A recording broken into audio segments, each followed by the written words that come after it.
नमस्कार, मैं हूं बरखा सिंह। आप देख रहे हैं एम न्यूज़ के नए प्रोग्राम आमने सामने। आज हमारे साथ जो हैं मनोज उपाध्याय जी, जो कि गौतम बुद्ध नगर लोकसभा से हमारे साथ हैं और वो संभावित प्रत्याशी हैं। सर, पहले तो आपका हमारे चैनल में स्वागत है। बहुत बहुत धन्यवाद। मनोज उपाध्याय जी, ये बताइएगा कि आपने क्या क्या रणनीतियाँ तैयार की हैं इस बार चुनाव के लिए?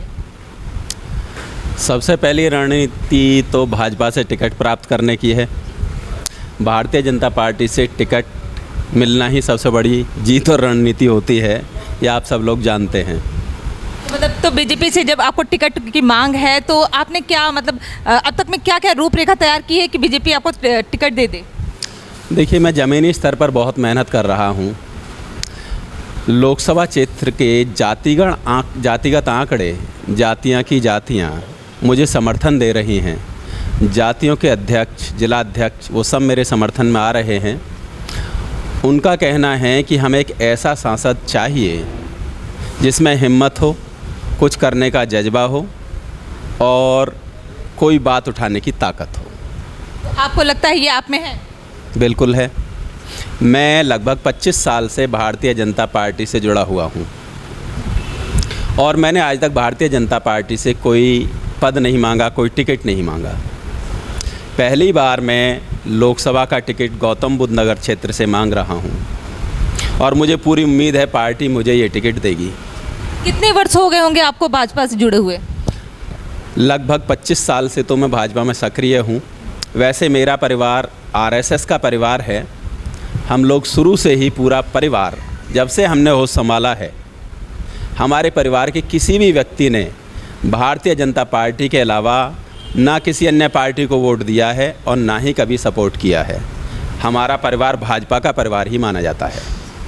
भाजपा का परिवार माना जाता है, पर अब भाजपा आपको अपना परिवार बनाती है या नहीं, ये तो देखने ही वाली बात होगी। पर हम फिर भी जानना चाहते हैं कि अब तक में आपने सेवा रूप में क्या क्या कार्य किए हैं? सेवा रूप में कार्य हैं, किसी के साथ कुछ गलत हो रहा हो उसके साथ खड़े हुए हैं। किसी की बहन बेटी की शादी में कोई दिक्कत आई हो तो हमारी मैडम बैठी हुई हैं रेखा उपाध्याय जी, ये इस मामले में बड़ी सेंसिटिव हैं, बहुत बढ़ चढ़ कर हिस्सा लेती हैं। गरीब बहन बेटियों की शादी में ये बढ़ चढ़ कर दान करती हैं। मंदिरों में हमारा धर्म सबसे बड़ी चीज़ है। मंदिरों में जो भी योगदान होता है वो हम पूरा करते हैं। हम अपने धर्म के प्रति बहुत ज़्यादा समर्पित हैं और अपने मानवता के प्रति उसके लिए हम सब कुछ करने को तैयार हैं। आप तो करते ही हैं, साथ साथ आपकी धर्म पत्नी है, वो भी ऐसे समाज सेवा के रूप में काफ़ी कार्य करती रहती हैं। तो हम जानना चाहते हैं कि आपने क्या सोचा कि इस बार राजनीति में कदम रखे हैं और कब से, मतलब राजनीति में तो बहुत पुराना आपका रिश्ता भी रहा है, तो ये कब से हुआ है कि कब से आपने राजनीति में और कदम बढ़ाए हैं आगे? मैं लगभग पिछले 10 साल से सोच रहा हूँ कि जो चीज़ हम अपने दम पर करते हैं वो पर्याप्त नहीं है। अपने दम पर कोई व्यक्ति, महिला या कोई छोटी मोटी संस्था केवल अपने कुछ लोगों का ही भला कर सकती है। अगर आपको समाज का ज़्यादा भला करना है, बड़े स्तर पर भला करना है, तो आपके पास कोई राजनीतिक पद, कोई राजनीतिक पहुंच बहुत आवश्यक है। क्योंकि राजनीतिक पद प्राप्त करने के बाद सरकार भी चाहती है कि समाज सेवा हो। भारतीय जनता पार्टी की सरकार हमेशा चाहती है कि दुखी और निर्बलों का उत्थान हो, उद्धार हो। उसके लिए वो अपने प्रतिनिधियों को हमेशा सपोर्ट करती है और सांसद बनने के बाद सांसद निधि भी प्राप्त होगी, उससे भी हम जनता का भला ज़्यादा कर पाएंगे। आज अगर हम साल में 10 बेटियों की शादी में योगदान कर पाते हैं तो तब 100 की में कर पाएंगे।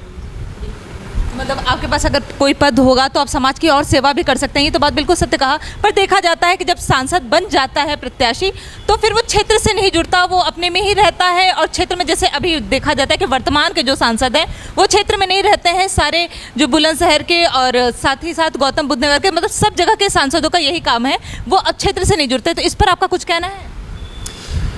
देखिए, पुराने सांसद या एमएलए के ऊपर मैं कोई टिप्पणी नहीं करना चाहता। बस मैं इतना कहना चाहता हूँ कि आपका एमपी या एमएलए आपके बीच का होना चाहिए, जनता के बीच का होना चाहिए, जनता से बहुत ज़्यादा ऊपर का ना हो कि वो अरबपति आदमी है और जनता गरीब है तो गरीबों के बीच जाके सेवा करी कैसे लेगा। जब वो क्षेत्र में नहीं रहेगा तो उस क्षेत्र की समस्याओं से भी नहीं जुड़ पाएगा। नहीं जुड़ पाएगा। अब जैसे हम हैं, जनता के आदमी हैं, जनता के बीच रहते हैं, जनता के लगभग बराबर तो हैं ही, कोई हमसे ऊपर भी है, कोई नीचे भी है, मतलब घुले मिले हैं जनता के साथ। हमें जनता के बीच जाकर जनता के काम करने में कोई शर्म नहीं आएगी। हमें एसी की इतनी गंदी आदत नहीं है कि हम एसी कमरे से निकल कर एसी गाड़ी में ही बैठ जाएं। हम तो सड़क पे चलने वाले लोग रहे आरएसएस के। आरएसएस का आदमी तो बेचारा भूखे पेट और एक खद्दर के कुर्ते पजामे में लोगों की सेवा करता है। तो वही हमारे जो है संस्कार हैं, जनता के बीच के आदमी हैं। पिछलों ने क्या किया इससे मुझे मतलब नहीं, लेकिन मैं आगे वालों के लिए बता देना चाहता हूँ कि यदि मुझे नोएडा से एमपी बनने का सौभाग्य प्राप्त हुआ तो मैं अपने धर्म, अपने समाज और अपने देश के लिए ऐसा कुछ कर जाऊंगा जो जनता मुझे सदियों तक याद रखेगी। मतलब आप इतिहास रच कर जाएंगे? 100%। मैं हमेशा से सोचता आया हूँ कि इस दुनिया में आए हैं तो आए जिए, खाए पिए मर गए नहीं होना चाहिए। अगर आए हैं तो कुछ करके जाएं, अपने धर्म के लिए, अपने समाज के लिए, अपने देश के लिए। तो ये धर्म की तो बात सही कहा आपने, पर और भी जैसे वर्ग हैं, बहुत सारी जातियां हैं, बहुत सारे और भी धर्म हैं, तो क्या उन लोगों के लिए भी आप वैसे ही बिल्कुल कार्य करेंगे जैसे आप हिंदू के लिए करेंगे? देखो, हमारी पार्टी का इतिहास उठा के देख लीजिए। जब जब हमारी पार्टी की सरकार आई है, भारतीय जनता पार्टी की सरकार आई है, किसी भी अन्य धर्म के व्यक्ति को परेशान नहीं किया गया। बस ये ज़रूर हो गया है कि हम हिंदू लोग परेशान होने ज़रूर बंद हो जाते हैं अपनी पार्टी की सरकार में। अन्य पार्टियों की जब जब सरकारें आती हैं, हिंदू को टारगेट बनाया जाता है। आप देख रही हैं रोज़ाना हिंदू धर्म को, सनातन धर्म को टारगेट बना रहे हैं कुछ लोग। ऐसे लोगों का मुंह हमारी सरकार होते हुए अगर हम बंद नहीं कर रहे हैं तो इससे बड़ी सहिष्णुता कोई नहीं हो सकती कि हम सभी धर्मों का आज भी ज़बरदस्त सम्मान कर रहे हैं।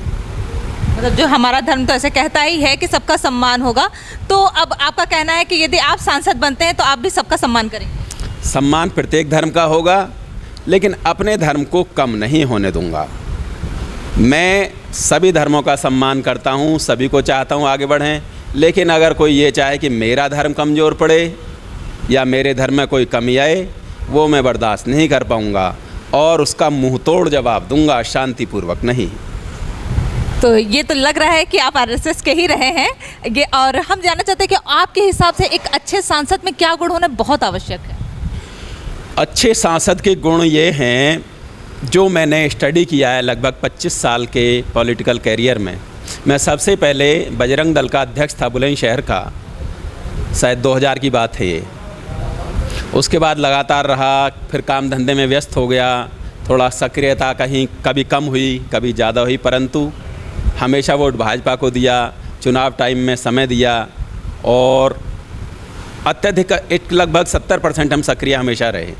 30% अपना धंधा भी करना ज़रूरी था, क्योंकि अब सांसद के गुण ये होने चाहिए कि सांसद का काम ये नहीं है कि किसी का जन्मदिन है वहाँ जाके फ़ोटो खिंचवा लिया, किसी के यहाँ कोई कमी हो गई वहाँ जाके 5 मिनट बैठाए, सड़क जिस सड़क से आप गुजर के गए हैं वो टूटी हुई है, पानी भर रहा, वो हमने देखा ही नहीं।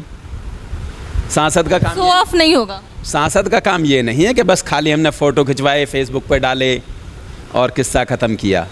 सांसद का काम ये है कि सबसे पहले तो अपने उस कार्यकर्ता का मनोबल और सम्मान बढ़ाए जो उसे सांसद के पद तक पहुंचाता है। आज की तारीख में यदि मेरे से बेबाकी से आप पूछना चाहें कि एक सांसद या टिकट मिलने के बाद आप क्या करोगे, तो मैं यही जवाब दूंगा। अन्य नेताओं का अगर जवाब सुनना चाहें, पर मैं देना नहीं चाह रहा, उसको आप छोड़िए, फिर कभी सुनिएगा। सांसद का काम यह है अपने कार्यकर्ताओं के मनोबल को टूटने ना दे। प्रत्येक जनप्रतिनिधि का कर्तव्य ये है अपने कार्यकर्ताओं के मनोबल को हाई रखे। ये ना हो कि कार्यकर्ता तुम्हारे दरवाजे पर आ गया, तुम किसी उसके सही काम के लिए भी फ़ोन करने से डर रहे हो। प्रशासन का इतना डर है आपको, अपनी सरकार में होते हुए आप अगर प्रशासन से अपने कार्यकर्ता का काम ना करा पाएँ तो क्यों एमपी बने, क्यों एमएलए बने? क्या ज़रूरत थी आपकी? अपने और धंधे करते। सच्चाई ये है आज कार्यकर्ता के मनोबल को बढ़ाने की बहुत आवश्यकता है। भारतीय जनता पार्टी का एमपी या एमएलए का टिकट पाया व्यक्ति केवल मोदी और योगी के नाम पर ही चुनाव जीत सकता है, उसे कुछ करने की आवश्यकता नहीं है। क्यों? उसकी नींव बहुत मजबूत है। भारतीय जनता पार्टी का कार्यकर्ता भूखा रहकर, सस्ते कपड़े पहनकर, टूटे जूते चप्पल पहनकर भारतीय जनता पार्टी के उस प्रत्याशी के लिए जान लगा देता है जिसका उसे पता है कि कल ये इसके कुछ काम नहीं आने वाला। वो पार्टी का कार्यकर्ता हमारी इस पार्टी की नींव है, जिसका सम्मान बहुत सारे हमारे जनप्रतिनिधि नहीं कर पाते हैं। मैंने यहाँ तक देखा है कि आजकल तो हमारे एमपी एमएलए के यहाँ हमारी पार्टी का कोई कार्यकर्ता काम के लिए जा ही नहीं रहा, क्योंकि उसको पता काम होगा ही नहीं। उसका पहले तो एमपी एमएलए फ़ोन करेगा ही नहीं, और कर दिया तो अफसर नहीं सुनने वाला। तो जो सांसद है उसका काम खाली कार्यकर्ता का कार्य को पूरा करना है, ये जो और भी जनता है उनकी भी मतलब बातें सुनना, उनकी भी सेवा रूप में कार्य करना है। अरे जब हम अपने कार्यकर्ता ही काम नहीं कर पाएंगे तो जनता का क्या करेंगे?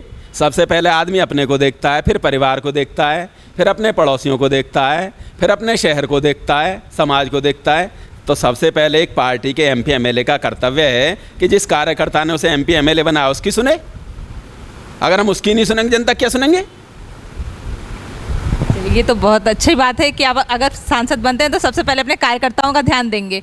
पर और हम और भी जानना चाहते हैं कि जैसे ग्रेटर नोएडा हो गया, और भी बहुत सारे ऐसे गौतम बुद्ध नगर में ऐसी हैं, जैसे ग्रेटर नोएडा तो बहुत ही मतलब पूरी तरीके से कहा जा सकता है कि सारी सुविधाएं वहाँ उपलब्ध है। पर और भी जगह हैं जैसे खुर्जा है, और खुर्जा के आसपास के ऐसी जगह हैं जहाँ पे मतलब कोई सुविधाएं उपलब्ध नहीं है या रास्ते बहुत ख़राब हैं। तो इन सब चीज़ों पर भी आप ध्यान देंगे? विकास का मतलब क्या होता है? विकास का मतलब है कि अगर मेरी गाड़ी कहीं प्रचार करने जा रही है तो वो रुके ना, वो पानी भरा हुआ देख के मुझे उतरना ना पड़ जाए, सड़क टूटी देख के मेरे कार्यकर्ता और मुझे बुलाने वाले मायूस ना हो जाएं कि यहाँ तक आप गाड़ी से नहीं आ पाए। अगर मेरी ही गाड़ी मेरे कार्यकर्ता के दरवाजे पर या उसके मोहल्ले में नहीं जा पाएगी तो मैं काय का विकास कर रहा हूँ? मैं अभी खुर्जा गया था, एक जाति के लोगों ने मुझे बुलाया था। उनकी गलियों को जब मैंने देखा, इतना पानी भरा हुआ, सड़कें टूटी हुई। कुछ लोग मेरी पार्टी के कहेंगे कि आप उनकी प्रतिनिधियों के लिए आपको ऐसा मतलब कुछ घुमानी चाहिए बात, लेकिन मैं घुमाऊंगा नहीं। निकाल दो, रखे रख ले, कोई फ़र्क नहीं पड़ता। लेकिन सच्चाई मैं कहूँगा, सच्चाई यह है कि हमारी पार्टी के कुछ नेताओं ने, कुछ जनप्रतिनिधियों ने वो काम नहीं किया जिसके लिए उन्हें जनता ने चुना था। मैं जब गया, पानी भरा हुआ था, सड़कें ख़राब थीं। वो लोग मुझे जैसे तैसे अपने जहाँ उनकी सभा थी वहाँ तक ले गए थे, और उनका यही कहना था कि देखिए भावी एमपी साहब, हमारे जनप्रतिनिधियों ने हमें ये दिया है जिनके लिए हमने दिन रात काम किया था। गौतम बुद्ध नगर में बस दो ही हैं, एक नोएडा और एक ग्रेटर नोएडा, जो पूरी सुविधाओं से मतलब पूरी विकसित है, और कोई भी ऐसा क्षेत्र नहीं है जो पूरी तरीके से विकसित हो। तो आप इन और जो बची हुई हैं उन सब पे भी ध्यान देंगे, कहा जा सकता है ये भी? अगर आप सच्चाई में देखें, ज़मीन पर उतर के देखें, मैं तो ज़मीन पर ही घूमता हूँ, हेलीकॉप्टर में नहीं उड़ता हूँ। केवल आप हाईवे छोड़ दो और नोएडा या ग्रेटर नोएडा के किसी गली मोहल्ले और गांव की सड़कों को देख लो, आपको पता चल जाएगा कि उन सड़कों को विकास की आवश्यकता है या नहीं है। सारी कमियां हमें पता। देखिए, जब तक हमें अपनी कमियां ही नहीं पता होंगी, हम सुधार किस में करेंगे? हमारी पार्टी के लोग इस इंटरव्यू को सुनकर इसको नेगेटिव भी ले सकते हैं, हमारे खिलाफ खड़े हो सकते हैं, हो जाएं, फ़र्क नहीं पड़ता। लेकिन अपनी कमियों को हमारी पार्टी के लोगों को भी देखना चाहिए। उनमें सुधार तभी होगा ना जब हम कमियों को देखेंगे। यदि हम जय ही बोलते रहेंगे, फलाने की जय, ढिकाने की जय, जय मोदी और जय योगी करते रहेंगे, नीचे की ध्यान ही नहीं देंगे, यार कब तक चलेंगे हम? हमारे मोदी योगी हमें कब तक चलाएंगे? कुछ हमें भी तो करना होगा। या मोदी योगी करेंगे सब कुछ? वो दोनों देश को ऊपर ले जा रहे हैं, देश का सम्मान बढ़ा रहे हैं, और उनसे हमें क्या चाहिए? बाकी काम तो जो नीचे के ज़मीनी स्तर के हैं वो हमको ही करने हैं ना। तो आप उसको करने के लिए बिल्कुल पूरी तरीके से तैयार हो चुके हैं? ज़बरदस्त तरीके से। यदि मैं 5 साल एमपी रह गया तो मेरे क्षेत्र को पूरे हिंदुस्तान में एक आदर्श क्षेत्र के रूप में प्रस्तुत किया जाएगा। ये मेरा वादा नहीं, दृढ़ विश्वास है। और कुछ कहना चाहते हैं गौतम बुद्ध नगर की जनता से? गौतम बुद्ध नगर की जनता से बस मैं यही कहूँगा कि मैं आ रहा हूँ आपके दरवाजे आपकी सेवा के लिए, पर उस सेवा के लिए मुझे एक पद तो चाहिए, और एमपी का पद एक बड़ा पद होता है। मैं जनता से ये निवेदन करूँगा, गौतम बुद्ध नगर की पूरी जनता से, कि इस बार अपने इस भाई, अपने इस बेटे को अपने यहाँ से सांसद बनाइए, मुझे वोट और सपोर्ट कीजिए। मैं अन्य नेताओं की तरह वादा नहीं करूँगा, आपको करके दिखाऊंगा। बहुत बहुत धन्यवाद हमें इतनी जानकारी देने के लिए। धन्यवाद।